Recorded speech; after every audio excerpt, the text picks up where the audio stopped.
नमस्कार, DD news पर समाचारों के सिलसिले में मैं साइमा खान आप सभी दर्शकों का स्वागत करती हूं। नजर डाल लेते हैं सबसे पहले हेडलाइंस पर।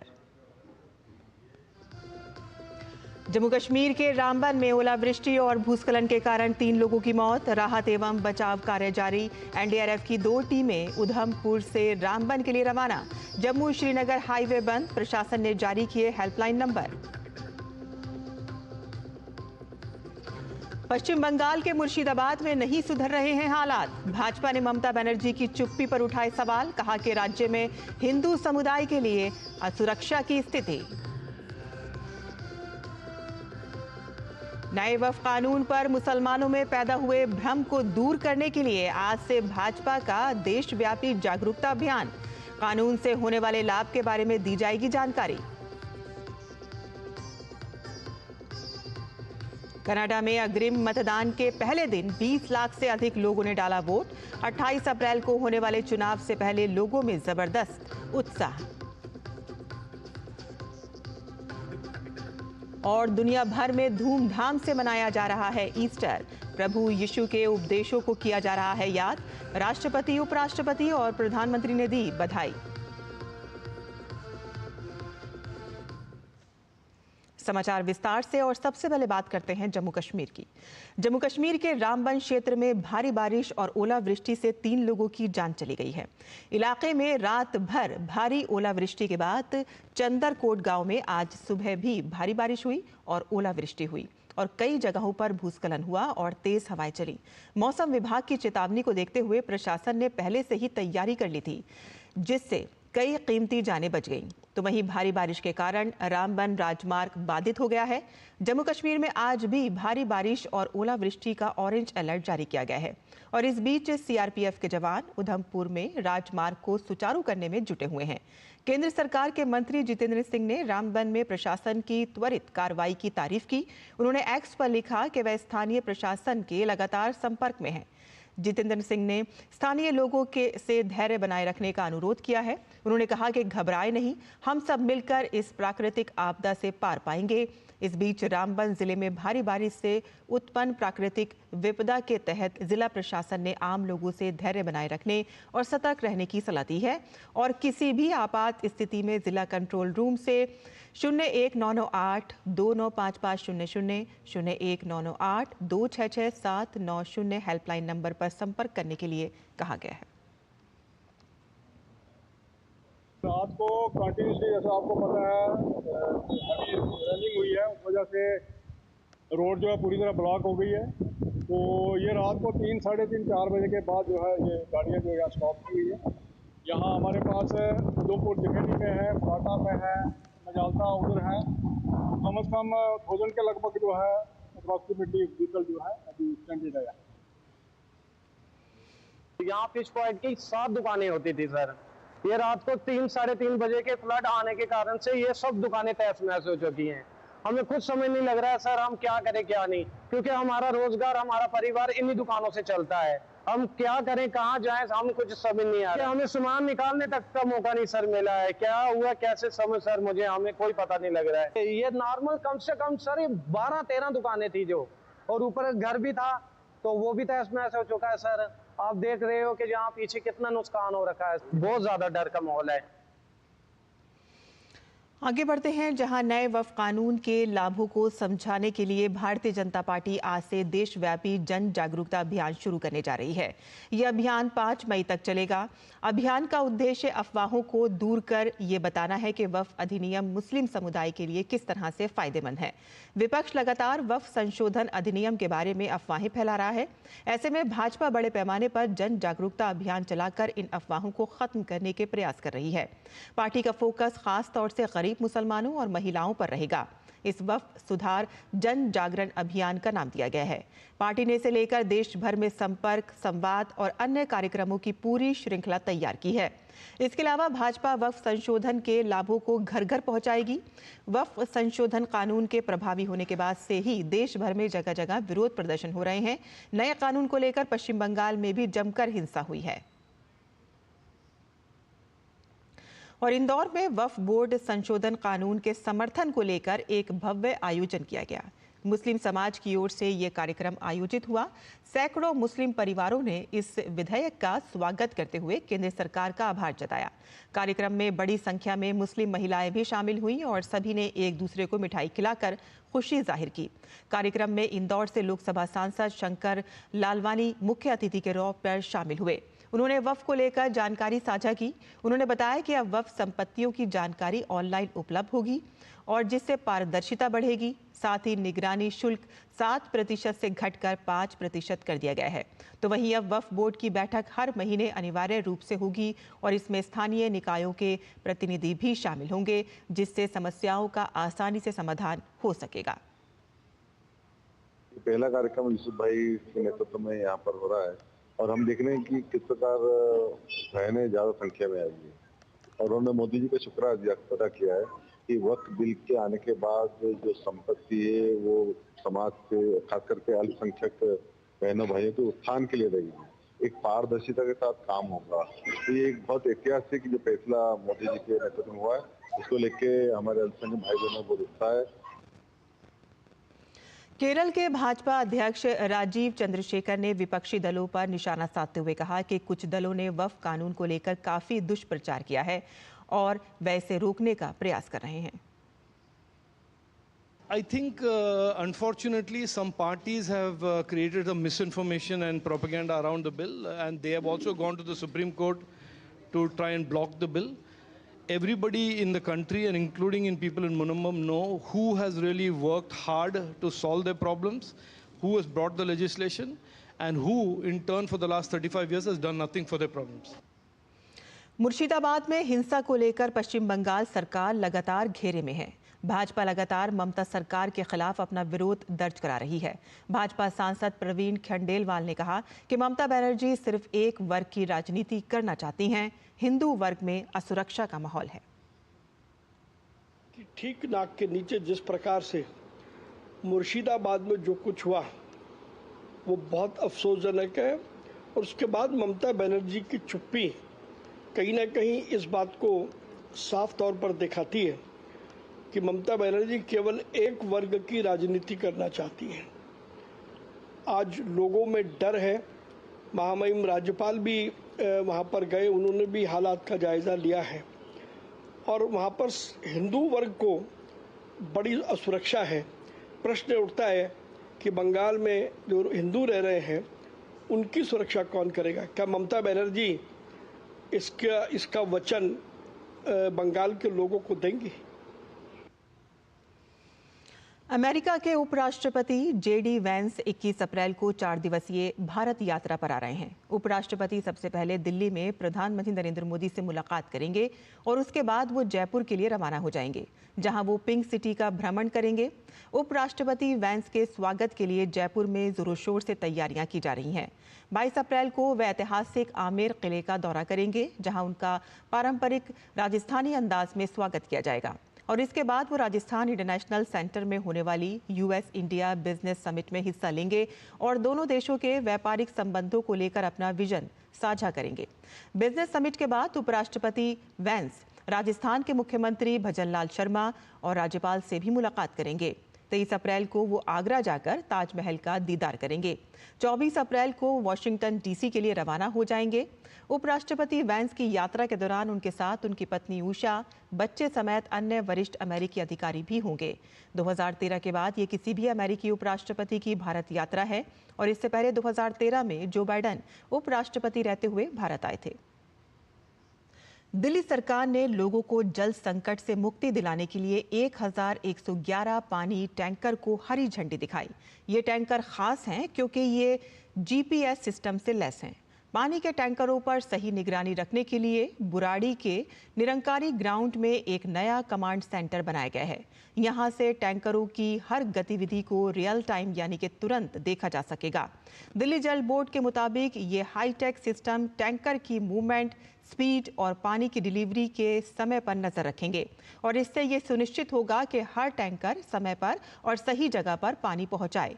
दावा है कि इससे पानी की बर्बादी और चोरी पर रोक लगेगी। इस मौके पर रेखा गुप्ता ने कहा कि इससे पहले की सरकारों में हमेशा टैंकर माफिया नाम से पूरे सिस्टम में भ्रष्टाचार होता था। जनता के लिए जो पानी भेजा जाता था वो पानी कहां जाता था उसका कोई अता पता नहीं चलता था। अब ये नई सरकार पूरी तरह से पारदर्शी है और जल आपूर्ति के लिए संकल्पित है। इससे पहले की सरकारों में हमेशा टैंकर माफिया नाम से कितना बड़ा पूरे सिस्टम में लीकेज होता था, भ्रष्टाचार के अड्डे खुले हुए थे। पानी जो कि जनता की सुविधा के लिए भेजा जाता था, परंतु वो कहाँ जाता था इसकी कोई गिनती होती नहीं थी। अब ये सरकार, नरेंद्र मोदी जी के नेतृत्व वाली दिल्ली की नई सरकार पूरी तरीके से पारदर्शी और सुगम जल आपूर्ति के लिए संकल्पित है। हमारा केवल एक ही लक्ष्य है, क्योंकि सरकार को बने अभी केवल 2 महीने हुए हैं। हम ये शॉर्ट टर्म में जो काम कर सकते थे दिल्ली को पानी की सेवा देने का, उतना कर रहे हैं। हमारा लॉन्ग टर्म प्लान कि दिल्ली के हर घर में उसको नल से ही पानी मिले, ताकि धीरे धीरे टैंकर व्यवस्था को कम करेंगे। टैंकर ना केवल लोगों के घरों में जाता है, बल्कि जितने धार्मिक कार्यक्रम होते हैं वहाँ पर भी उनकी ज़रूरतों को पूरा करता है। तो ये हमारी सरकार का ट्रांसपेरेंसी मॉडल है, गुड गवर्नेंस मॉडल है, जिसको हमने शुरू किया है। और आज ईस्टर का त्योहार बड़ी धूमधाम से मनाया जा रहा है। माना जाता है कि इस दिन प्रभु यीशु का पुनर्जन्म हुआ था। ये त्योहार ईसाई धर्म के सबसे प्राचीन और पवित्र त्योहारों में से एक है। ये गुड फ्राइडे के बाद आने वाले संडे को मनाया जाता है और इसीलिए इसे ईस्टर संडे भी कहा जाता है। इस खास अवसर पर चर्चों में विशेष प्रार्थना का आयोजन किया जाता है और साथ ही लोग प्रभु यीशु के उपदेशों को याद करते हैं। ये दिन प्रेम, बलिदान और पुनः जीवन का त्योहार है, जो हमें आशा और विश्वास सिखाता है। राष्ट्रपति द्रौपदी मुर्मू ने ईस्टर के अवसर पर देशवासियों को शुभकामनाएं दी। एक्स पर पोस्ट करते हुए उन्होंने लिखा कि सभी को ईस्टर की बधाई। इस अवसर पर हम ईसा मसीह के पुनरुत्थान का जश्न मनाते हैं। ये त्योहार नई उम्मीद और नई शुरुआत की भावना को प्रेरित करता है। ईसा मसीह की शिक्षाएं मानवता को प्रेम और त्याग के मार्ग पर चलने के लिए प्रेरित करती हैं। आशा और आनंद का ये त्योहार सभी के लिए शांति और समृद्धि लाए। और प्रधानमंत्री नरेंद्र मोदी ने सोशल मीडिया प्लेटफॉर्म एक्स पर ईस्टर की बधाई दी। उन्होंने लिखा कि सभी को ईस्टर की हार्दिक शुभकामनाएं। ये ईस्टर इसीलिए खास है क्योंकि दुनिया भर में मैं जा रही थी, बात कर रही थी उन महिलाओं के साथ। उनका आक्रोश हमें हिला देता है। उनका बार बार एक ही कहना था कि हमारा क्या कसूर है, हमने ऐसा क्या किया था कि हमारे साथ ये सब कुछ सुलूक हो गया। हम तो बहुत साधारण लोग हैं, गांव में रहने वाले और मेहनत करते हुए जीने वाले लोग हैं। हमारा इसमें क्या कसूर था। अपने ही प्रदेश में, अपने ही गांव में निर्वासित होना, अपना ही गांव, अपना घर जो खुद का है, जिसने कमाया है, अपना मेहनत के साथ बनाया है, बहुत सपने लेकर, उस घर को, अपने सपनों को बर्बाद होते हुए उन्होंने देखा है। उनका सब कुछ खत्म हो गया है और इन चीज को लेके हुए वो इतना ही पूछ रही है कि हमारा क्या कसूर है कि अपने ही जगहों में, अपने ही गांव में हम निर्वासित हो गए। यहाँ पे हम नहीं रह पाए, हमें यहाँ से जाना पड़ा, पलायन करना पड़ा। क्या हमारा कसूर है। इन लोगों के घर जलाए, घर पे आग लगा दी, मोड़ तोड़ करी, व्हीकल से उसको भी तोड़ दिया। इतना ही नहीं, बलपूर्वक उनको घर से बाहर निकाल दिया गया। आप कल्पना कर सकते हैं कि जो 4 दिन पहले माँ बनी है, उस महिला को अपने 4 दिन के बच्चे को लेकर जान बचाने के लिए घर से भागना पड़ रहा है। जब बच्चा घर पे आया है तो बच्चे का शानदार स्वागत करने के बजाय वो 4 दिन का बच्चा यही दुनिया देख रहा है कि अब जीते हैं या मरते हैं पता नहीं है, घर नहीं है, छप्पर नहीं है, सब कुछ जल गया है और अपने ही घर से उनको बलपूर्वक निकाल जा रहा है। ऐसी अनेक घटनाएं मैंने यहाँ पे देखी है। मैं जो 2 दिन वहाँ पे घूमी, सबके साथ बात करी, उनका धैर्य बंधाने के लिए मैं यहाँ पे आई हूँ। मैंने उनको साथ बात करी है, उनको धैर्य देने का प्रयास भी किया है और मैंने उनको ये भी कहा है कि पूरा देश आपके साथ है, आप अकेले नहीं है। इस तरीके का व्यवहार आपके साथ नहीं होना चाहिए और मैं आपको विश्वास देती हूँ कि हम सब लोग आपके साथ खड़े रहेंगे। जो आपका मन टूटा है, जो तकलीफ आपकी हुई है, इसमें हम आपके साथ हैं। अपना मनोधैर्य आप गिरने न दें, ये भी हमने उनको कहा है। मैं आज पश्चिम बंगाल की सरकार को मैं तत्काल और दृढ़ता के साथ कार्रवाई करने का मैं आग्रह करती हूँ। जैसे मैंने पहले कहा कि ये हमारे अपने लोग हैं, अपनी बेटियां हैं, पश्चिम बंगाल की बेटियां हैं, बहू है, इनके साथ आप डट के खड़ा रहिए। इनकी जो तकलीफें हैं, उस तकलीफों को आप समझ कर लीजिए और उसी के साथ साथ उनको न्याय मिलने के लिए आप तत्काल उस व्यवस्था को आप बनाइए। उनका ध्यान रखना, उनको आधार देना, उनका मनोधैर्य बढ़ाना और जो उनका नुकसान हुआ है, इस नुकसान को त्वरित उसको भरने के लिए काम करना, ये आपका काम ही बनता है। आप वो काम जरूर करें। इन सभी महिलाओं की, वहाँ के लोगों की, बच्चों की जो सुरक्षा है, उस सुरक्षा का ध्यान रखना, उनको सुरक्षा देना और सुरक्षा के साथ साथ सम्मान देना, ये सरकार की नैतिक जिम्मेदारी तो है ही, पर उसी के साथ साथ उनकी न्यायिक जिम्मेदारी भी है कि वो अपने सभी लोगों को न्याय देने के लिए, उनको सुरक्षा देने के लिए वो अपना काम करे और ये सुरक्षा वो सुनिश्चित करे। मुझे लगता है कि सरकार ने उस दिशा में प्रयास करने की बहुत ज़्यादा आवश्यकता है। मैं पश्चिम बंगाल के महिला आयोग को भी सूचना करती हूँ कि आप उस क्षेत्र में जाइए, उन महिलाओं का दर्द समझ कर लीजिए, उनकी पीड़ा समझ कर लीजिए। जब 1 महीने पहले शादी हो जाती है, शादी में घर का वातावरण है, दोनों ने नए सपने देखे हैं, उसी शादी वाला घर जब टूट जाता है तो आपके सपने भी पूरे बेचिराग हो जाते हैं, खत्म हो जाते हैं। उनके भावनाओं पर क्या आघात हो गया होगा, आप जरूर देखिए। उस माँ को भी आप देखिए कि जिस माँ ने अपने पति को और अपने बच्चे को गंवाया है। उस पत्नी को भी आप देखिए कि जिस पत्नी का पति आज 3 बच्चे पीछे छोड़ते हुए आज उसने उनको भी गंवाया है। और वहाँ के अन्य भी जो दर्द है सभी के, हर एक की अपनी अपनी एक कहानी है, उसको वो जाकर देखे, उनके साथ संवेदना प्रकट करे, उनके साथ डट के खड़ा हो जाइए और उनको कहिए कि हम यहाँ पर है, आप बंगाल की बेटियां हैं, आपकी सुरक्षा ये हमारा काम है।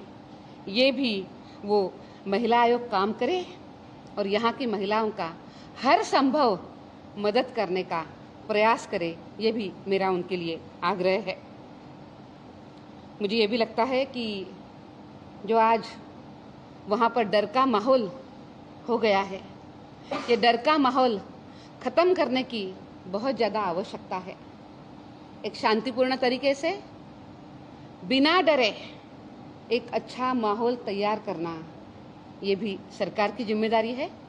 सरकार ये ज़रूर करे, उन सभी अपने बेटियों का पूरा ख्याल रखे। मुझे ये भी लगता है कि इन सब महिलाओं के साथ हमारे सभी प्रदेश के लोग उनके साथ खड़े रहे, उनको समर्थन दे दे, उनको विश्वास दे दे, उनका मनोबल बढ़ाए। इस तरीके से आज वहाँ पे बहुत ज़्यादा काम करने की ज़रूरत है।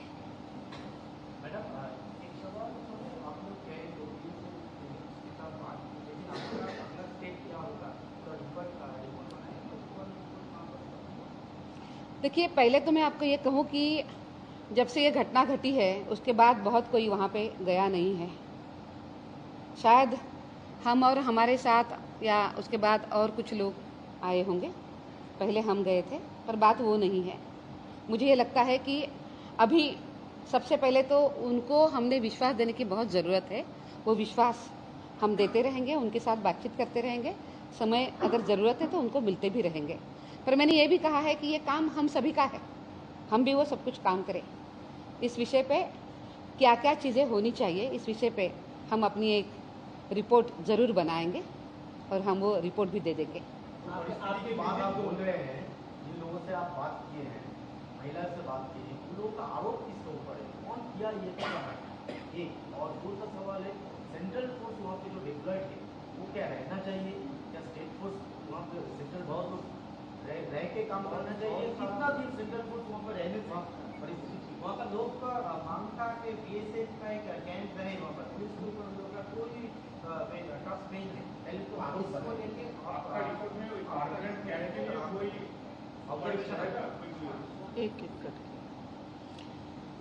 देखिए, वहाँ के लोगों के मुंह से जो बात आई थी वो बात वही आई थी कि बीएसएफ ने उनकी हर संभव मदद करी है और उन्हीं की वजह से आज वो जीवित है। सबसे बड़ी बात ये भी आई थी, बहुत महिलाओं ने ये भी तो कहा कि हमारे सपने जल गए, हमारे घर जल गए, सब कुछ जल गया, अब तो बचा कुछ नहीं है, पर हमारी इज्जत हमारे लिए बहुत महत्वपूर्ण है और ये इज्जत अमूल्य है। वो हमारे पास अगर रहनी है तो हमारा संरक्षण बहुत अच्छे तरीके से होना चाहिए, इसीलिए वो बार बार बीएसएफ की मांग कर रहे हैं। इस विषय में जो जो उन्होंने हमें कहा है, हम उसको सब विषयों को हमने नोट किया है, हम ज़रूर उस विषय को हम लिखेंगे। और आरोप क्या लगा रहे हैं? ये रिपोर्ट सरकार में जाएगी। ये रिपोर्ट पश्चिम बंगाल की जो चीफ सेक्रेटरी है, पश्चिम बंगाल के जो डीजीपी है, उनको भी आएगी। आपकी विजिट को पॉलिटिकली मोटिवेटेड बताया गया। जो रूलिंग पार्टी है यहाँ पर उन्होंने कहा कि आप यूपी नहीं जाते हैं, मणिपुर नहीं जाते हैं, लेकिन वेस्ट बंगाल में कमीशन आ जाती है तो डिफेम द। देखिए, इस विषय पे मैं कोई राजनीति नहीं करना चाहती और मैं नहीं करूँगी। मैं तो उन सभी बहनों के लिए आई हूँ जिनके लिए जिनको तकलीफ हो गई है। मुझे उन सभी लोगों को इतना ही कहना है कि इस तरीके से बात करते हुए जो मुद्दे सामने आए हैं, उस मुद्दों को भटकाने की कोशिश न करें। अगर उनसे होता है तो वो उन सभी महिलाओं के बच्चों के साथ जाके खड़े रहे, उनको पूछे कि उनको क्या तकलीफ हुई है, उनको ये पूछे कि उनकी वो क्या मदद कर सकते हैं। इस तरीके से अगर बात करते मुद्दे भटकाते हैं तो वो सही नहीं रहेगा। आज के समय पे हमारा सबका काम बनता है कि हम उनकी मदद करें, वो हमारे अपने हैं। इसके साथ साथ और भी आरोप है, व्हाइट पेपर में सिग्नेचर कर रहा है, उसका आदमी को पता नहीं है, लेकिन व्हाइट पेपर में सिग्नेचर कर एक इधर जो पॉलिटिकल पार्टी है टीएमसी का बात। मैं वही बात करती हूँ कि वो इस विषय पे कोई राजनीति नहीं करे। हम 3 दिन से यहाँ पे आए हैं, हमने कोई राजनीति की बात नहीं करी है और हमें करना भी नहीं है। मैं फिर वही कहूँगी कि मुद्दों को भटकाए नहीं। अगर जो मुद्दे आए सामने उसके उत्तर आपको मिलने चाहिए कि ऐसा क्यों हुआ, क्यों उन महिलाओं को उनका दोष नहीं है, उन लोगों को उनका दोष नहीं है, तो भी उनके साथ ये हुआ। और अगर ये होता है तो उनकी सुरक्षा के लिए, उनके सम्मान के लिए हम क्या कर सकते हैं, इस विषय पे विचार करिए। मुख्यमंत्री ने कल बताया कि क्या उन लोगों का वार्ता आया मुख्यमंत्री का, जहाँ पर बोल रहा है शांति बजाय रखें, पूरा को लेकर जो एक पॉलिटिकल गेन करने का कोशिश है, तो दोनों पॉलिटिकल पॉलिटिकल पार्टी का जो संगठन जो बीजेपी आरएसएस का पूरा प्लान ये उनका बांटता है। आप विजिट किए, ममता बनर्जी बोल रही है कि बीजेपी और आरएसएस का इसमें इन्वॉल्वमेंट है, इन्फ्लुएंस है। आप तो विजिट किए, आप कुछ देखिए वहाँ पे कोई पॉलिटिकल एड करने की कोशिश? मैंने तो ऐसा कोई कुछ नहीं देखा है। दूसरी एक बात मैं फिर से कहती हूँ कि मुझे नहीं पता उन्होंने क्या कहा है, पर मुझे इतना ही समझ में आता है कि इस विषय की कोई राजनीति नहीं होनी चाहिए। क्या इस विषय को तकलीफ जो हुई है उन महिलाओं के साथ सरकार कितनी खड़ी रही है? कितने लोग उनको मिलने के लिए गए हैं? उनके सुरक्षा के लिए और उनके सम्मान के लिए क्या कदम उठाए गए हैं?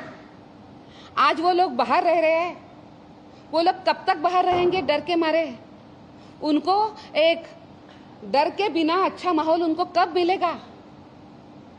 इस विषय पे सभी ने बात करनी चाहिए। मेरा सभी से अपील है कि आप उसके ऊपर बात करिए। ज़रूरत है, आज आपके पास अधिकार है, आपके पास उन अधिकारों को लेकर आप उन सभी की रक्षा करिए।